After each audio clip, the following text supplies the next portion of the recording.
Donc j'ai participé fin février à une conférence à Strasbourg et j'étais très intéressée par ce que disait Monsieur Jacques Lang, le secrétaire général du Conseil de l'Europe, qui confirmait en fait ce que disent les familles très pauvres d'Europe quand elles disent avec la crise, notre vie devient de plus en plus difficile. Elles disent en fait que les droits reculent, elles disent que la suspicion à leur égard augmente, elles disent nous sommes en fait les premiers à payer les dettes de nos États, nous sommes les premiers à payer le prix des mesures de rigueur et d'austérité.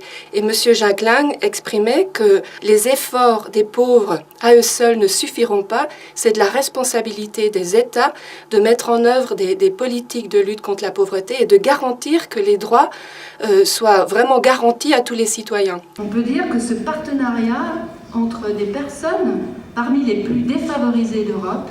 J'ai beaucoup entendu dire, en fait, le défi du XXIe siècle, c'est pas la grande pauvreté. Le défi du XXIe siècle, c'est l'appauvrissement et c'est la précarisation. Et j'entendais dire qu'au fond, il existait un sentiment d'une précarité généralisée. C'est en fait passer sous silence la persistance de l'extrême pauvreté en Europe.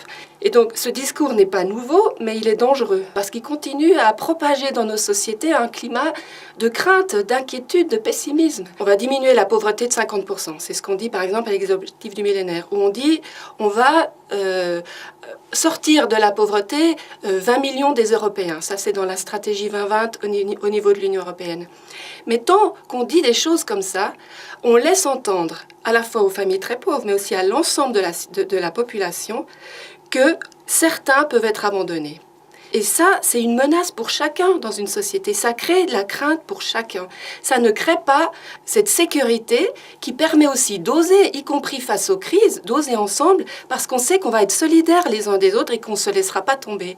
J'étais très intéressée par l'exemple amené par un représentant de l'Islande qui nous expliquait comment son pays, à un moment donné, ça on l'a beaucoup entendu, a refusé de payer pour les banques, mais surtout a refusé que les droits reculent, a choisi délibérément de respecter toutes ses obligations dans le domaine social, dans le domaine de la protection sociale, en augmentant même, alors qu'on dit c'est la crise partout, en augmentant même le revenu minimum, les prestations sociales, les soutiens aux personnes et aux familles. Et il disait notre pays est en voie de redressement. Quand on choisit de n'abandonner personne, tout le monde y gagne. Ce qu'on sait qu'on peut mettre en route tout de suite, et il ne faut pas attendre, c'est de s'associer avec les personnes et les familles en situation de grande pauvreté partout là où on est. Et je prendrai un exemple, c'est la façon dont en France, des acteurs clés de l'éducation ont travaillé pendant plusieurs années ensemble. Et dans ces acteurs clés, il y avait des parents, des familles, des jeunes confrontés à la grande pauvreté. Ils se sont rencontrés, découverts, ils ont travaillé ensemble et ils ont réussi à faire des propositions extrêmement intéressantes et qui font aujourd'hui leur chemin, aussi au niveau politique, des propositions pour une école de la coopération et pas de la compétition. Au fond, affirmer qu'on n'abandonnera personne, que c'est vraiment notre choix délibéré, c'est créer une confiance qu'on peut oser ensemble parce qu'on ne se laissera pas tomber.